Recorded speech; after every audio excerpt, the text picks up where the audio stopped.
ఇంకొక విషయం మీరు అందరూ గుర్తుపెట్టుకోవాలి. 1924 ఒక బ్యాడ్ పీరియడ్.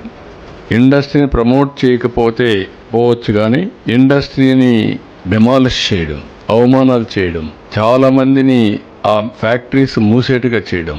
ఈరోజు మీరు ఇంకొక పక్కన చూస్తే సోలార్ ఒక కేస్ స్టడీ. అలాంటివి ఎన్నో జరిగాయి.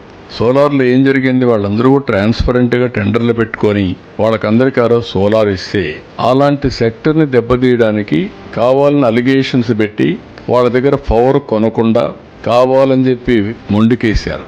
గవర్నమెంట్ ఆఫ్ ఇండియా చెప్పింది, ప్రపంచం అంతా కూడా దాన్ని నిరసన తెలియజేశారు. కోర్టుకు పోయారు వాళ్ళు, ఎందుకంటే వాళ్ళు పెట్టిన పెట్టుబడులు. తర్వాత కోర్టు డైరెక్షన్ ఇచ్చారు, కానీ వీడు కరెంటు వాడుకోలేదు. కోర్టు డైరెక్షన్ ఇచ్చి క్యాపిటల్ కాస్ట్ కంపల్సరీగా మీరు పే చేయాలంటే కరెంటు వాడుకోకుండా 9,000 కోట్ల రూపాయలు పే చేశారు. It is a public money.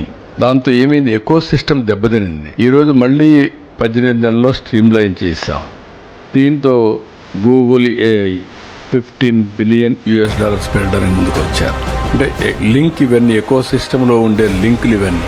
ఇప్పుడు గూగుల్ వచ్చారు, ఒక 5-6 మంది ముందుకు వచ్చి మేము కూడా డేటా సెంటర్లు పెడతామనే పరిస్థితికి వచ్చారు.